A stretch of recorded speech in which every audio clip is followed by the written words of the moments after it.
আর মাত্র দুদিনের মধ্যেই শেষ হয়ে যাচ্ছে এসআইআর এর হিয়ারিং। যদি ফাইনাল অর্থাৎ চূড়ান্ত ভোটার তালিকায় আপনার নাম না থাকে তাহলে কি নাগরিকত্ব চলে যাবে?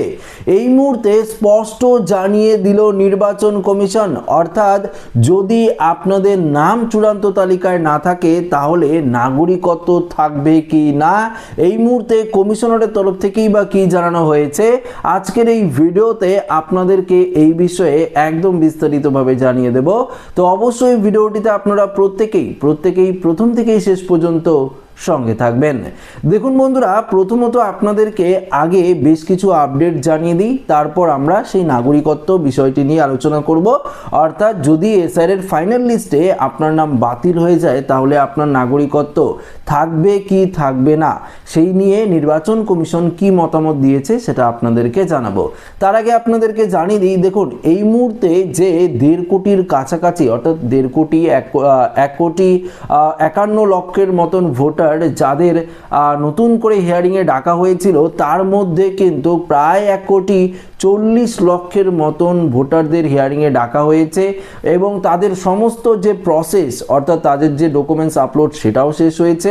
আর মাত্র 10 থেকে 15 লক্ষের মতন ভোটার রয়েছে, কিছু বাকি রয়েছে, যাদেরও হিয়ারিংয়ে ডেকে তাদের কিন্তু এই ডকুমেন্টসের যে প্রসেস সেটা কিন্তু আপলোড করে দেওয়া হবে।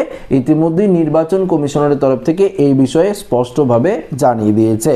দেখুন কমিশনারের একটা কথা যে এই পর্যন্ত এখনো পর্যন্ত অর্থাৎ 2 তারিখের মধ্যে সমস্ত 1 তারিখ বিকেল 5টার মধ্যে সমস্ত ভোটারদের হিয়ারিংয়ের নোটিশ পাঠানো শেষ। আর কিন্তু হিয়ারিংয়ের নোটিশ পাঠানো হবে না।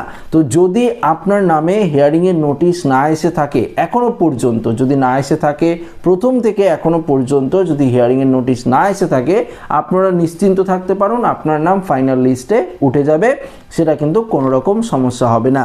এবার যাদের হিয়ারিংয়ে ডাকা হচ্ছে তারা তো উপযুক্ত ডকুমেন্টস জমা দেবেই এবং জমা দেওয়ার পর তাদের সুপার চেকিং হবে। সেই ডকুমেন্টসগুলো আপলোড হওয়ার পর সুপার চেকিং হবে। সুপার চেকিং করার পরই ফাইনাল লিস্টে আপনার নাম কিন্তু উঠে যাবে, সেই নিয়ে কিন্তু কোনো রকম সমস্যায় পড়তে হবে না আপনাকে। তবে দেখুন, আপনি যদি সঠিক ডকুমেন্টস জমা দিতে না পারেন, ধরুন আপনার কাছে পাসপোর্ট রয়েছে, ধরুন আপনার কাছে মাধ্যমিকের অ্যাডমিট কার্ড রয়েছে, বা ধরুন আপনার কাছে ধরুন যে কাস্ট সার্টিফিকেট রয়েছে, এসসি বা এসটি সার্টিফিকেট রয়েছে, বা নির্বাচন কমিশন 13টি নথির মধ্যে যে কোনো একটি নথি আপনার কাছে রয়েছে, কিন্তু দেখা গেছে যে আপনার বাবার নামের অমিল থাকার কারণে, আপনি বাবার নাম দিয়ে ফর্ম ফিল আপ করেছেন এসআইআর এর, আপনার বাবার নামের অমিল থাকার কারণে, নামের বানান ভুল থাকার কারণে আপনাকে হিয়ারিংয়ে ডাকা হয়েছে। সেক্ষেত্রে আপনার কাছে পাসপোর্ট থাকুক, আপনার কাছে মাধ্যমিকের অ্যাডমিট কার্ড থাকুক, মার্কশিট থাকুক, কাস্ট সার্টিফিকেট থাকুক, সেক্ষেত্রে উপযুক্ত আপনার বাবা বা মায়ের উপযুক্ত ডকুমেন্টস ছাড়া আপনার নাম হিয়ারিংয়ের ফাইনাল লিস্টে কিন্তু বাতিল করে দেওয়া হবে। এটা কিন্তু কমিশনারের তরফ থেকে জানিয়ে দেওয়া হয়েছে। আপনার কাছে 13টি নথি থাকতেই পারে, সেটার কোনো রকম সমস্যা নেই, কিন্তু যে কারণে আপনাকে হিয়ারিংয়ে ডাকা হয়েছে, যদি সেটা বাবা মায়ের, ঠাকুরদা ঠাকুমা বা অন্য কারো ভুলের কারণে যদি হিয়ারিংয়ে ডাকা হয়ে থাকে, সেক্ষেত্রে সেটাই আপনাকে প্রমাণ করতে হবে হিয়ারিংয়ে, বা আপনার বাবা মায়ের ডকুমেন্টস দিয়ে যদি না দেন, যদি আপনারা বাবা মায়ের ডকুমেন্টস দেখাতে না পারেন, সেক্ষেত্রে যতই আপনার 13টি নথির মধ্যে যে কোনো কাগজ থাকুক, আপনার নাম হিয়ারিংয়ের ফাইনাল লিস্টে কিন্তু বাতিল হয়ে যাবে। এটা কিন্তু কমিশনের তরফ থেকে জানিয়ে দেওয়া হয়েছে। এবার সবথেকে একটি গুরুত্বপূর্ণ প্রশ্ন সবাই করছে, এসআইআর এর যে চূড়ান্ত তালিকা 14ই ফেব্রুয়ারি প্রকাশিত করা হবে, সেই তালিকায় যদি আমার নাম না থাকে সেক্ষেত্রে কি আমার নাগরিকত্ব চলে যাবে? সেক্ষেত্রে কি আমাকে বাংলাদেশে পাঠিয়ে দেওয়া হবে, বা আমি যেখান থেকে এসেছি সেখানে কি আমাকে পাঠিয়ে দেওয়া হবে? এই নিয়েই তো আতঙ্কটা সৃষ্টি হয়েছে, এই নিয়েই তো সবাই আতঙ্কে রয়েছে। এই আতঙ্কের জেরে এখনো পর্যন্ত লক্ষ লক্ষ ভোটার রয়েছে যারা আজ পর্যন্ত হিয়ারিংয়ে যায়নি। তারা একটাই কারণে যায়নি, যদি আমাকে হিয়ারিংয়ে বাতিল করে দেয় বা যদি আমার ডকুমেন্টস হিয়ারিংয়ে গ্রহণ করা না হয়, সেক্ষেত্রে যদি আমার নাগরিকত্ব চলে যায়, যদি আমাকে বাংলাদেশে পাঠিয়ে দেয়, সেক্ষেত্রে আমি কি করব? দেখুন, নির্বাচন কমিশনারের তরফ থেকে স্পষ্টভাবে জানিয়ে দেওয়া হয়েছে, এটা এসআইআর করা হচ্ছে, এটা নাগরিকত্বের কোনো প্রমাণ কিন্তু চলছে না।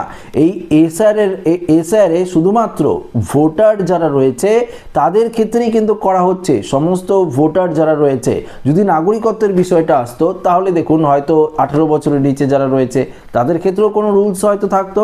তো সেক্ষেত্রে দেখুন যারা ভোটার রয়েছে তাদের ক্ষেত্রেই কিন্তু এই এসআইআরটা করা হচ্ছে, তাই তো বন্ধুরা। তো দেখুন আপনাদেরকে একটা কথা বলে দিচ্ছি পরিষ্কারভাবে, কমিশন যেটা আপডেট দিয়েছে যে Aadhaar card, ration card, voter card, এমনকি প্যান কার্ড নাগরিকত্বের কোনো রকম প্রমাণ দেয় না। তো এগুলো দিয়ে যদি হয়ে যেত তাহলে আপনারা রেশন কার্ড দিয়ে হিয়ারিংয়ে আপনারা সমস্ত প্রসেস করতে পারতেন। এগুলো যদি দিয়ে হয়ে যেত আধার কার্ড দিয়ে আপনারা করতে পারেন। আচ্ছা, ভোটার কার্ডের তো ভেরিফিকেশন করা হচ্ছে, আপনার তো ভোটার কার্ড রয়েছে, তাহলে তো আপনাকে কোনো রকম প্রমাণ দিতে হতো না। তো এই 4টা ডকুমেন্টস যেহেতু নাগরিকত্বের প্রমাণ দেয় না, তো একটা কথা মাথায় রাখবেন, ভোটার কার্ডও কিন্তু নাগরিকত্বের কোনো রকম প্রমাণ দেয় না। এটা শুধুমাত্র ভোটার প্রসেস বা ভোটাধিকার যারা রয়েছে, যারা নির্বাচন অর্থাৎ যারা ওই ধরুন যারা ভোট দেয় তাদের ক্ষেত্রে এটা প্রয়োজন পড়ে, কিন্তু নাগরিকত্বের প্রমাণের যে ডকুমেন্ট সেটা কিন্তু সম্পূর্ণ আলাদা। এটা এসআইআর চলছে, এটা নাগরিকত্বের কোনো রকম প্রমাণ চলছে না। তাই কমিশন জানিয়ে দিয়েছে অযথা আপনারা আতঙ্কিত হবেন না। যদি নাগরিকত্বের প্রমাণ হতো তাহলে সেটা ব্যাপারটা পুরো আলাদা হতো। এটা শুধুমাত্র এসআইআর হচ্ছে। আপনার নাম যদি ফাইনাল লিস্টে না থাকে এসআইআর এর, তাহলে প্রসেস রয়েছে, পরবর্তী ধাপে ধাপে আপনারা কিন্তু এসআইআর এর ফাইনাল লিস্টে নাম তুলতে পারেন।